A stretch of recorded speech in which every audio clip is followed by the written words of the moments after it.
Assalamualaikum warahmatullahi wabarakatuh. Untuk yang kelas hari Kamis sudah bisa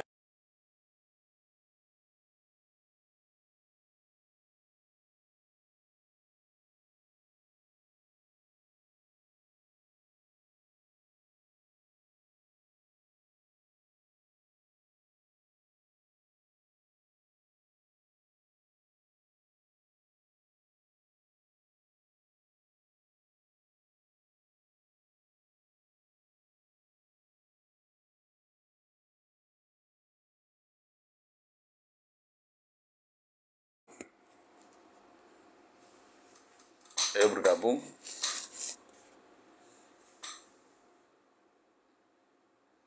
menjelang akhir puasa.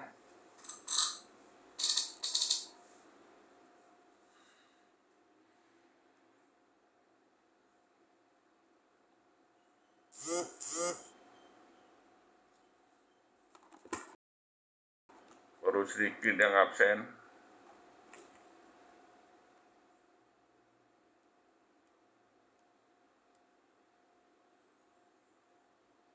Dari 40 orang baru 13 orang yang absen.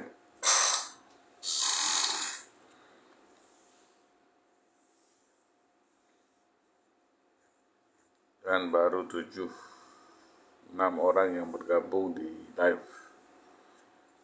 7.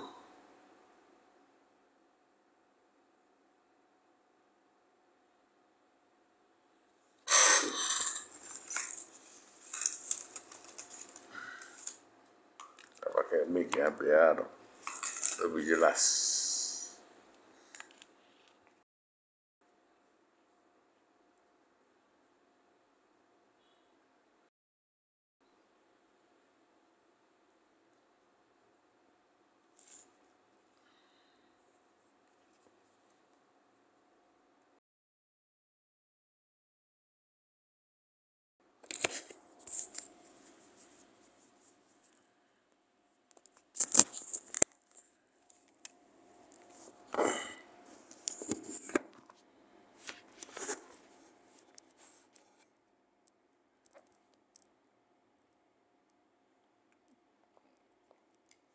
Harus pakai stand ya.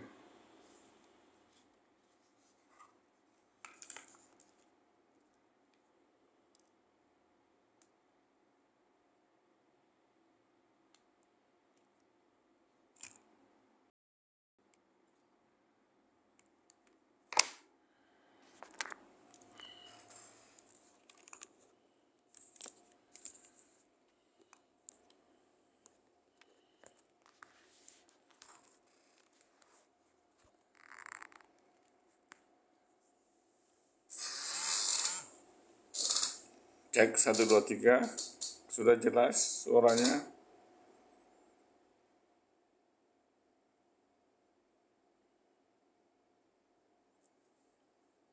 Apa sudah lebih terang? Oke. Ini baru 11 orang, kita tunggu sebentar lagi. Tidak setengah lah, 50%. Dari 40 orang nanti 20 orang ya.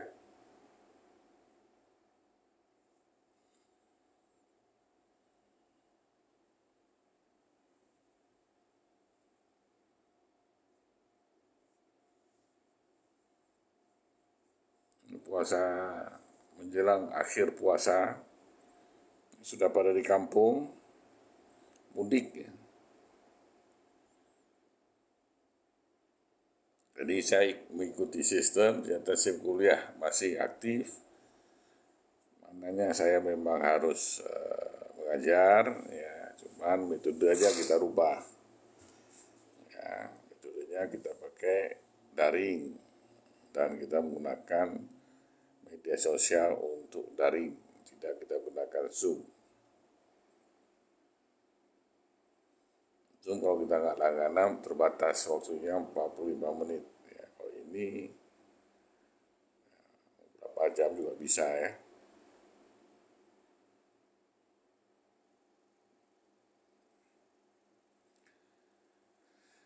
Baik, kita mulai saja ya. Jadi kelas ini sebagaimana saya beritahukan pada kelas proyek sebelumnya, ini adalah lanjutan dari dosen sebelumnya. Karena dosen sebelumnya fokus pada aplikasi warni-warni, saya perlu mereview beberapa materi yang berkenaan dengan sosio-teknopreneur.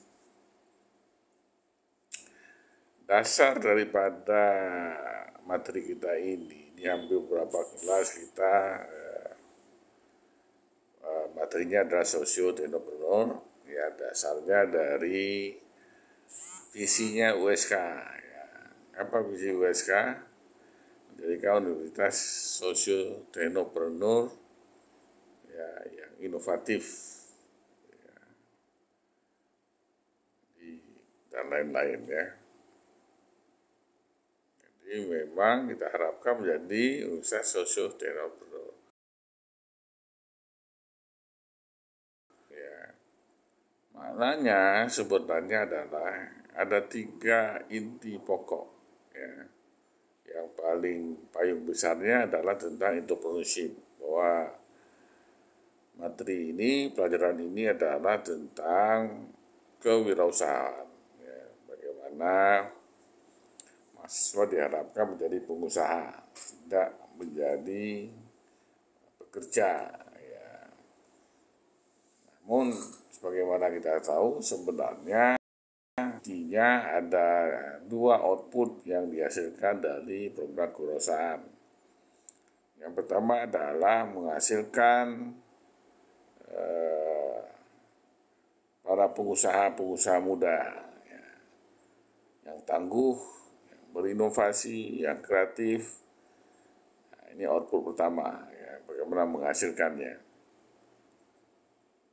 Yang kedua adalah menghasilkan entrepreneurship, ya, menghasilkan calon-calon pekerja, tapi dengan catatan mempunyai jiwa wirausaha. Ya, sehingga ketika dia bekerja, meniti karirnya, prosesnya akan cepat, ya, akan sangat cepat. Kenapa?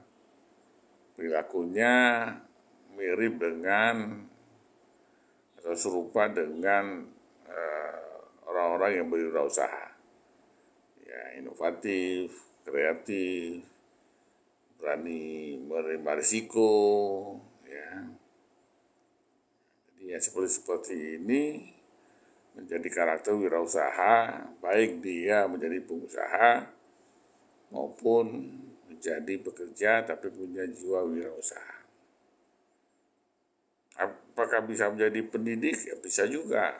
Ya, tentu juga mempunyai karakter yang sama. Ya, karena yang kita bina adalah dari sisi perilakunya. Ya.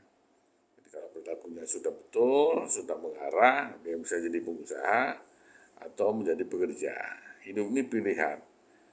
Yang mana saja akan baik. Ya. Nah, maka dalam materi kita di awal, kita lebih mengarah bagaimana membentuk perilaku. Ya. Kita bisa lihat dari sisi konvensional dan bisa kita lihat dari sisi syariah. Karena tentu perilaku-perilaku syariah mungkin akan berbeda dan itu sudah dicontohkan oleh Rasulullah dengan empat sifat Rasul. Ya, mana, fatona, ya.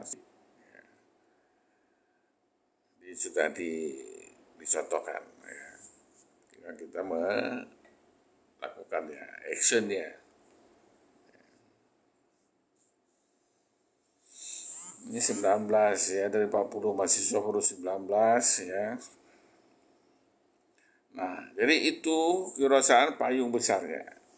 Nah, di bawahnya ada 2 jenis wirausahaannya. Ketika di sekitar kita banyak sekali permasalahan yang timbul, masalah-masalah sosial, ya, perlu ditangani. Apa aja masalah sosial? Banyak sekali masalah sosial. Misalnya tentang kemiskinan, ya, Aceh selalu ribut tentang kemiskinan, ya. Selalu menjadi nomor, ya, mendapat nomor ya. Di Sumatera malah nomor 1 katanya ya, termiskin. Itu masalah sosial. Masalah apa lain?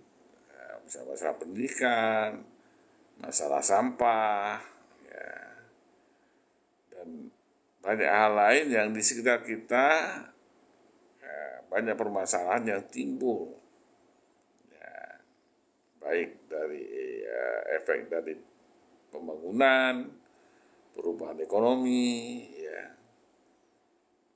ekonomi lokal maupun global, itu membuat banyak sekali permasalahan yang timbul.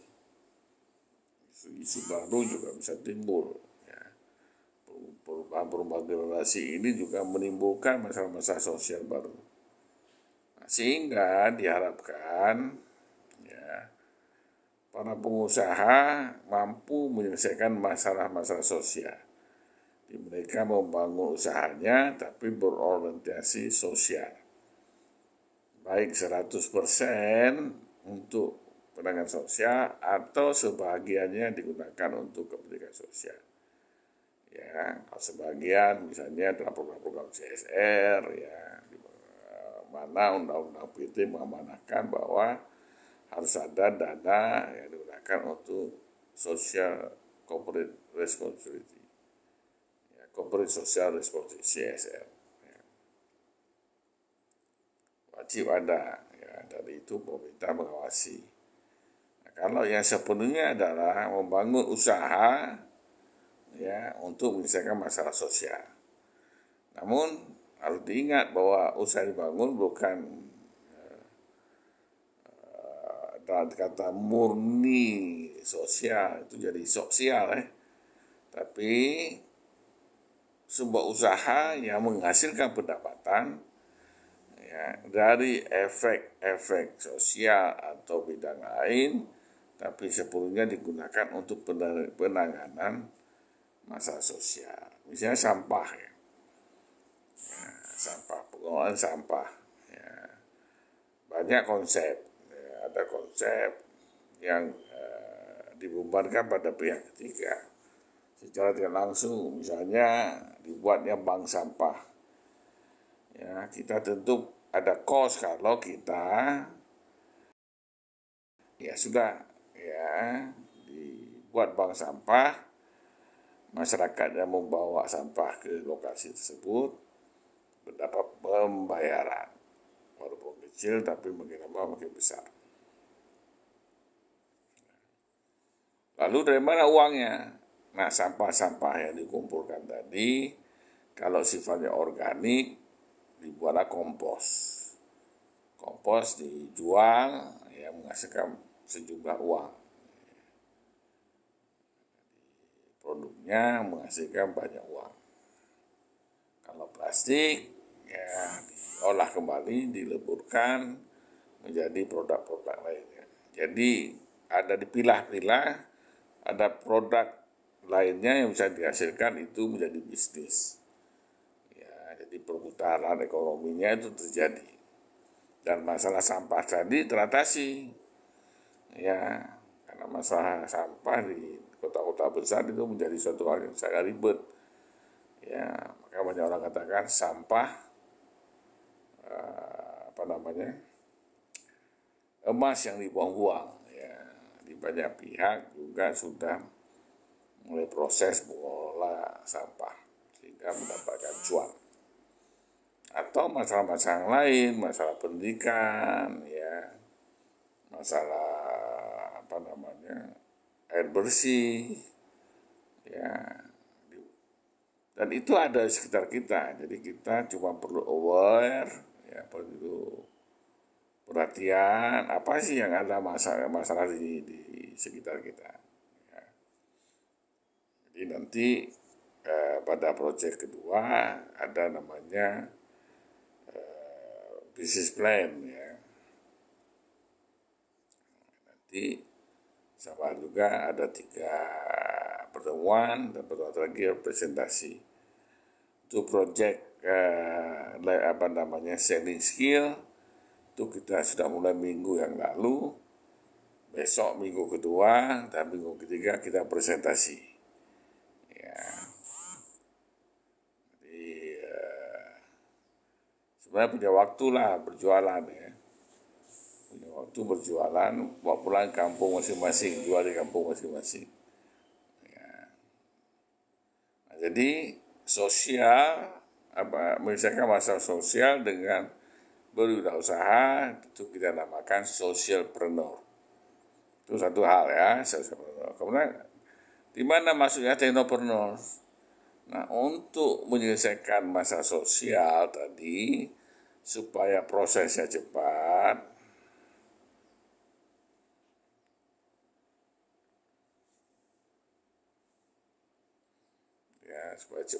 maka digunakan teknologi.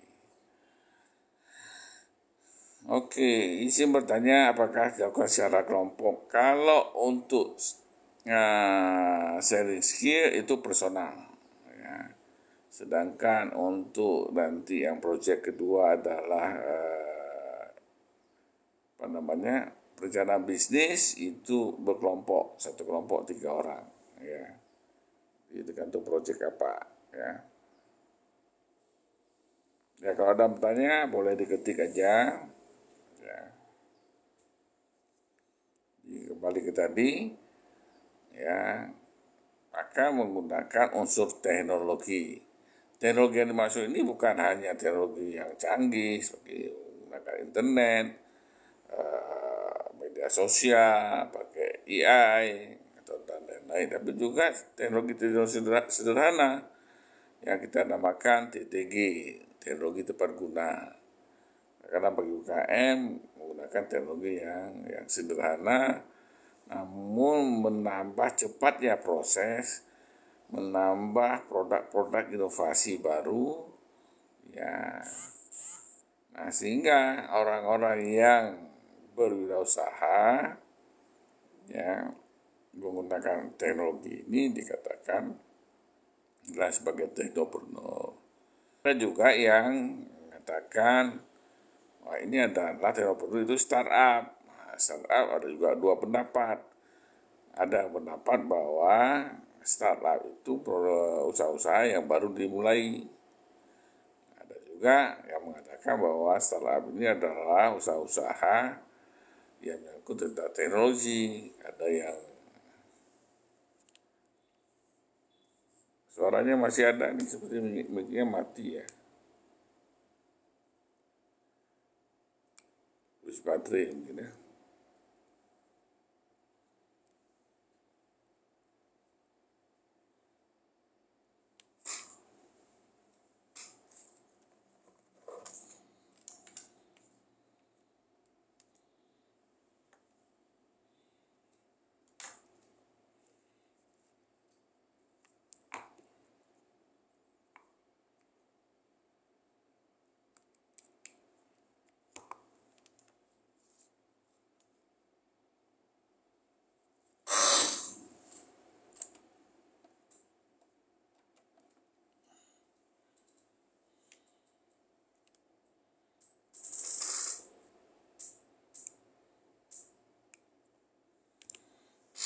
Ya, suaranya sudah kembali belum?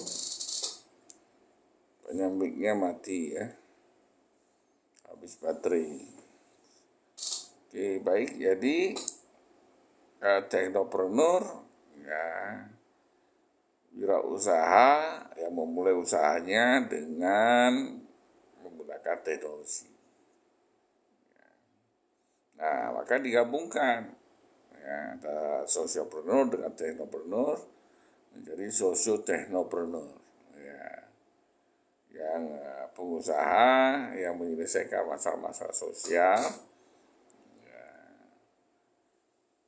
dengan menggunakan teknologi. Ya, karena tadi seperti visinya USK menjadikan perguruan tinggi socio-technopreneur yang inovatif. Unsur inovasinya ya, tidak sekedar menjadi pengusaha tapi selalu berinovasi. Zaman sekarang kalau kita tidak inovasi, tidak kreatif, kita akan mati ya. Di usaha-usaha yang hanya istilahnya hanya melakukan bau ya. Bau itu bisnis as usual. Seperti itu aja, nggak ada perubahan, nggak ada inovasi, nggak ada kreativitas. Ya, dan itu sudah pasti akan ditinggali oleh customer-nya. Kalau masih ingat seperti Nokia ya, pada masanya siapa yang nggak pakai Nokia, connecting people, semua orang pasti pakai Nokia. Tapi tiba-tiba nggak ada yang beli lagi, ya. Yang lain sudah berinovasi dengan smartphone-nya, sehingga orang lebih menggunakan smartphone, nggak pakai lagi HP yang biasa. Kalau dia bilang HP TikTok ya. Ya, jadi dia menggunakan smartphone. Walaupun kemudian Nokia masuk juga, tapi sudah ditinggali oleh pesaing-pesaing lain, sehingga dia harus tutup. Banyak usaha yang terjadi seperti itu. Kalau kita bertahan tetap dengan alasannya kakubahan indatu, ya nenek moyang sudah seperti itu, orang akan tinggalkan. Ya, orang nggak mau beli lagi. Tiba-tiba usaha kita nggak ada customer lagi, akhirnya harus tutup. Jadi selalu harus ada inovasi, selalu harus ada kreativitas, selalu ada penyesuaian. Ya, generasi terus berubah. Generasi milenial, generasi Z, generasi Alpha, di mana mereka punya perilaku dan persepsi masing-masing. Apakah dari cara dia mengkonsumsi ya produk tertentu itu berubah. Ya. Misalnya saja kalau kue Aceh itu dulu kayak bolu boy itu besar-besar dan manis. Ya, mungkin wanita masa sekarang nggak habis kalau sebesar itu. Ya, dan nggak mau terlalu manis, sehingga muncullah produk baru.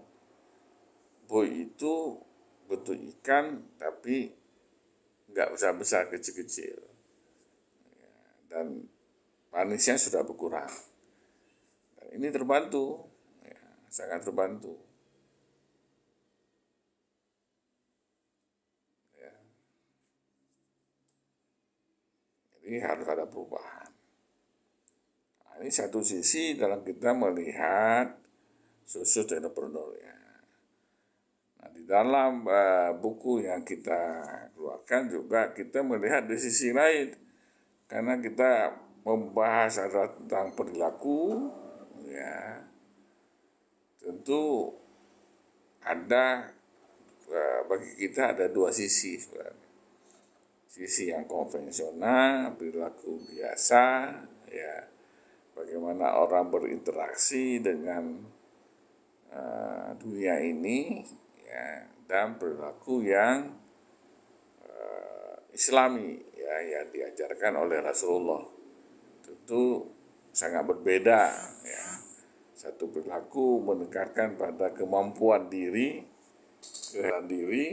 satu sisi perilaku di mana apapun yang terjadi karena Allah ridha di dalamnya.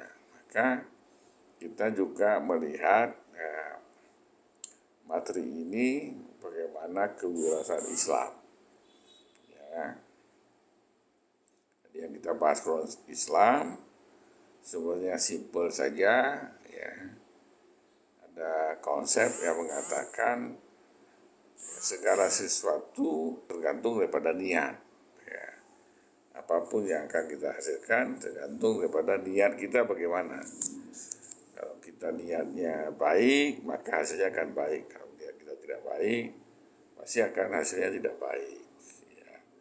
Nah, di dalam Al-Quran, surat Nuh ayat 10-12, ternyata kalau kita sesuatu itu mencari harta, ya banyak motivasi para para motivator itu mengatakan bagaimana mendapatkan harta sebanyak mungkin, cepat menjadi kaya, sehingga wirausaha ada kaya.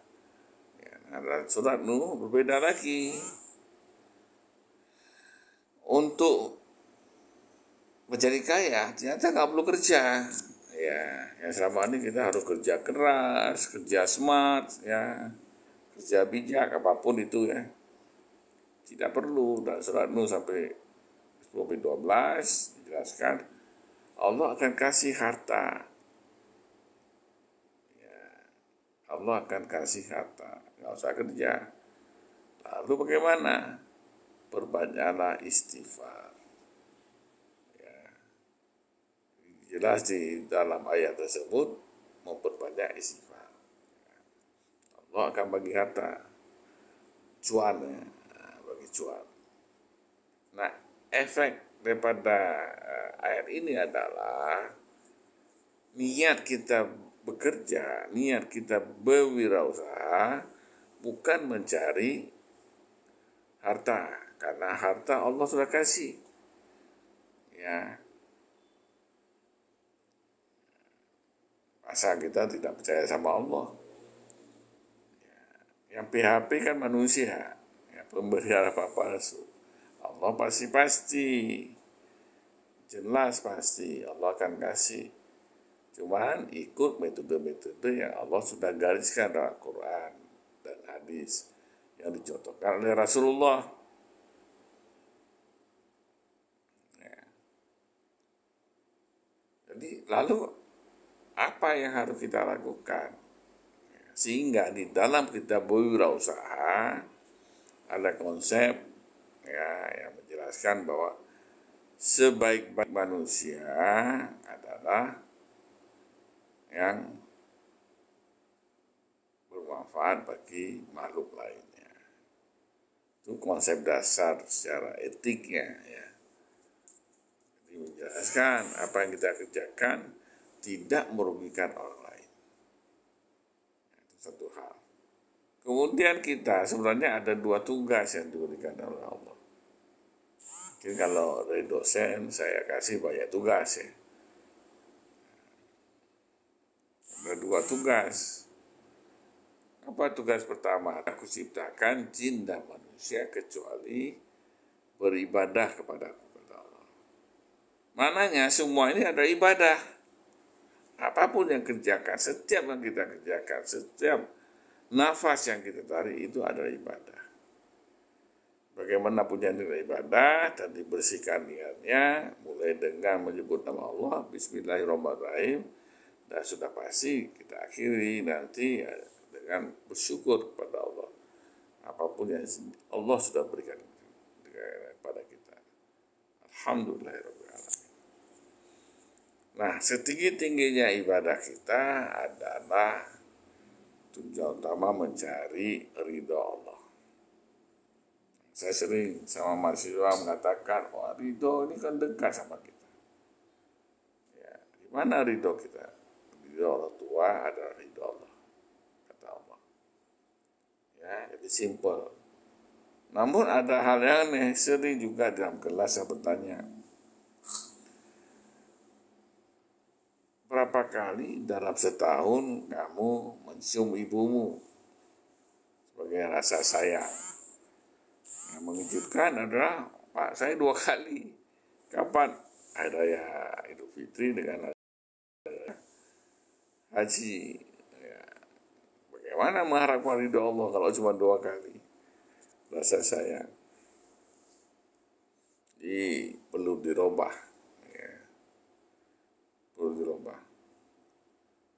Jadi tugas pertama, ya simple, apapun ibadah. Sehingga usaha yang kita lakukan tidak sesuka hati kita karena menjadi ibadah. Misalnya bahan baku yang kita gunakan, kita cari bahan baku yang halal, ya, mencari bahan-bahan yang tidak memudaratkan orang lain, ya. Dan bahan baku yang kita jaga, kita simpan dengan baik. masih yang baik, bukan yang jadi-jadian. Karena ibadah, ya kalau tidak baik tentu itu tidak ibadah namanya. Ya, sudah asal saja menggunakan bahan-bahan yang merusak orang lain, misalnya menggunakan pengawet pakaian, bukan pengawet makanan, ya. Menggunakan boraks, ya, yang digunakan untuk mengawetkan orang mati, kita gunakan untuk mengawetkan makanan. Nah, itu berbahaya. Kalau sesuatu yang berbahaya orang lain berarti itu tidak ibadah, ya, sudah merusak orang lain.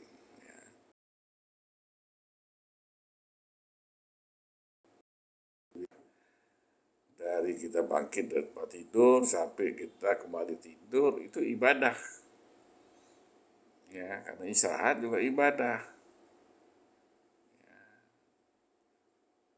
Proses. Nah, ini yang kadang-kadang orang menggabaikan, oh ini kan usaha, ya, ibadah itu di masjid aja, sholat lima waktu, ya tidak begitu, ya, yang namanya ibadah.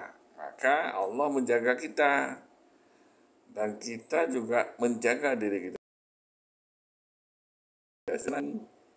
karena ibadah kita merasa Allah selalu mengawasi kita, ya. Tidak berlaku curang dalam menimbang, ya, tidak mengurangi timbangan, dan banyak hal lain yang diatur. Dan ini adalah perilaku kita, perilaku seorang muslim. Dan dari setiap pendapatan juga karena dikatakan bahwa dari setiap pendapatan kita ada juga hak orang lain. Kita selalu suka bersedekah, memberikan, ya. Dan ini hal-hal yang memang diajarkan. Tinggal apakah perilaku kita melakukan, ya, sehari-hari. Karena ini adalah hal yang kita lakukan sehari-hari selama nafas kita masih diberikan sama Allah, kita lakukanlah perilaku-perilaku seperti itu. Yang kedua adalah ketika Allah berfirman pada malaikatnya akan menciptakan manusia sebagai khalifah di muka bumi ini. Apa tugas khalifah? Menjaga keseimbangan alam, menjaga apa yang Allah sudah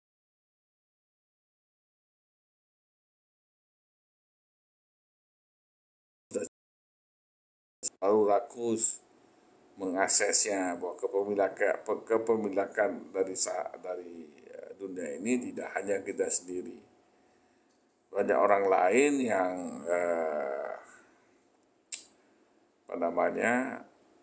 juga punya hak memiliki dunia ini. Jadi saling menjaga.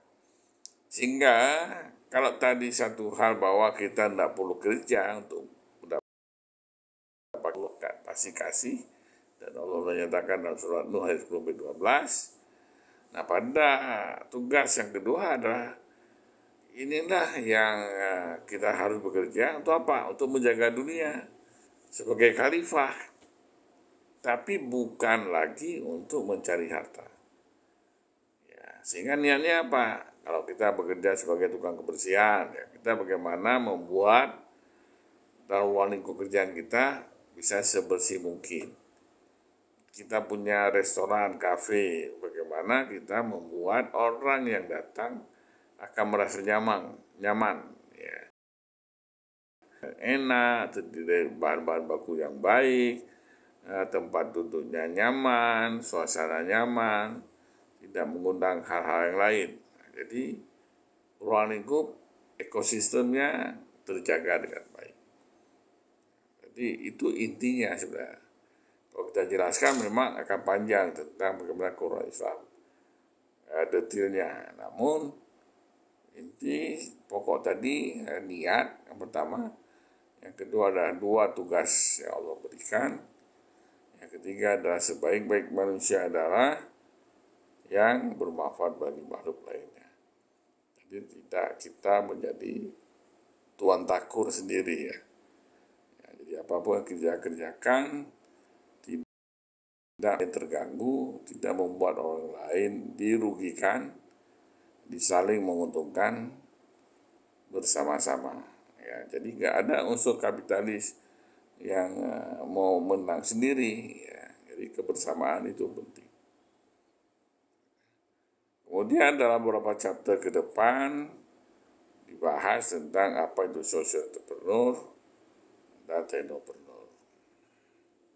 Karena di dalam perjalanan bisnis nanti usaha yang direncanakan adalah yang berbasis socialpreneur. Kalau di program Wani-Wani tadi sudah masuk, jenis usahanya sesuai, merupakan social entrepreneur, kalau tidak socialpreneur, maka itu boleh dipakai. Ya, tidak mesti harus yang real hanya socialpreneur. Jadi boleh socialpreneur, boleh kedua-duanya. Ya, yang penting ada berbasis socialpreneur. Kalau ada mau bertanya, kami persilakan. Boleh diketik pertanyaannya.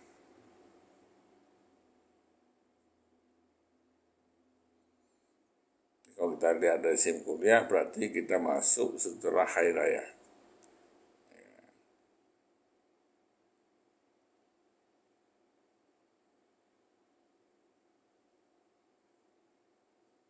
Baik, ada pertanyaan. Setiap materi di Social Entrepreneur sebenarnya bisa kalian dapatkan tambahan-tambahan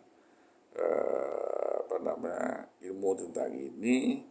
Yang pertama di TikTok saya ini, ya saya ada simpan beberapa materi ya yang bisa dibuka. Nah, simpanan itu ada beberapa karena banyak sekali yang saya simpan. Karena ada beberapa kelas, terutama belakangan ini saya sedang pelajari tentang AI. Ya, tapi ada beberapa yang memang tentang socialpreneur dan Islamic entrepreneurship. Ya, jadi bisa dilihat. Ada contoh misalnya dikatakan ya tentang bangun pagi. Ya. Jadi bisa dilihat lagi lah. Kemudian yang kedua, saya buat live seperti ini otomatis tersimpan di dalam repository TikTok, kemudian saya download, saya simpan di YouTube saya. Jadi bisa juga buka YouTube saya Iskandar Syah. Juga ada beberapa materi yang sudah saya simpan di situ, bisa diulang kembali untuk memperkaya daripada ilmu tentang social entrepreneurship. Baik, ada yang ingin bertanya? Ini nggak boleh sore kali ini, banyak undangan buka puasa nih, di akhir puasa ya. Langsung bilang tidak ya.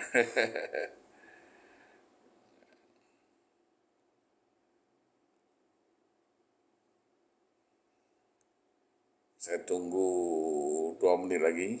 Ya, kalau tidak ada, mungkin itu saja secara garis besar. Di hari nanti kita lanjutkan dengan materi baru. Ya, jadi orientasi tentang apa itu socialpreneur. Ya, socialpreneur itu kan dia. Itu besok adalah project ya.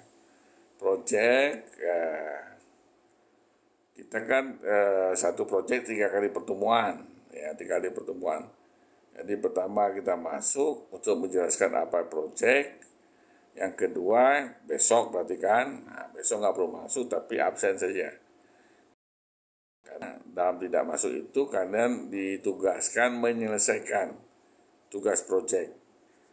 Mungkin saya belum share workbooknya, nanti saya akan share workbooknya. Ya, apa yang harus dikerjakan ada di dalam workbook itu. Ya, mohon diingatkan saja, nanti coba akan saya share. Ya. Dan hari ketiga, pertemuan ketiga nanti khusus untuk proyek kita presentasi live di TikTok ini. Ya. Jadi nanti saya akan pakai Komal, ya maka akan presentasi. Setelah presentasi maksimal dalam waktu 1 minggu kumpulkan dokumen. Ya. Jadi di print laporan dan itu nanti diberikan kepada saya. Ada lagi yang mau ditanyakan? Nah, untuk produk ada di NA Coffee ya. Jadi tinggal lihat saja mana yang bisa kalian pakai untuk latihan. Ya.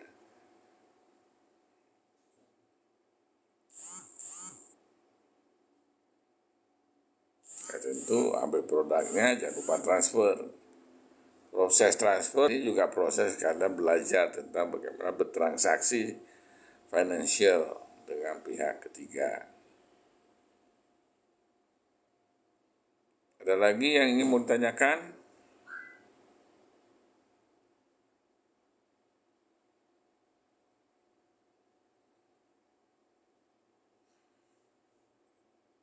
Ya, saya kalau tidak pertanyaan 17.20 kita stop.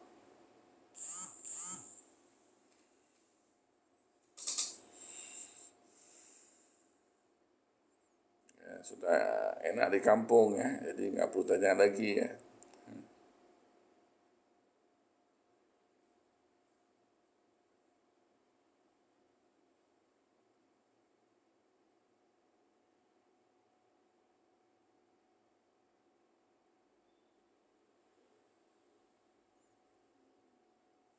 Bagaimana sudah absen semua?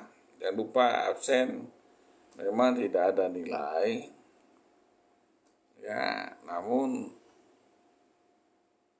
kalau tidak absen kurang daripada 70%, maka tidak diakui. Ya, kalau nilainya A, tetap yang keluar adalah E. Ya. Ini kadang-kadang sering nih, kalau udah keluar nilai baru protes, Pak, kenapa saya nilainya E? Ya, kita cek ternyata memang absennya nggak cukup 70%. Ya. Alasan lupa, ya gimana, ini kan sistem. Ya, bagaimana saya rubah sistem? Ya. Ketika kalian sendiri nggak peduli, ya efeknya di akhir. Ya. Baik, saya pikir nggak ada lagi ya. Jadi terima kasih atas atensi pada sore hari ini. Selamat berhari raya. Mohon maaf lahir batin. Ya. Jangan lupa balik ke kampus. Ya, pada waktunya kita masih menyelesaikan kuliah setengah semester lagi. Saya akhiri. Assalamualaikum warahmatullahi wabarakatuh.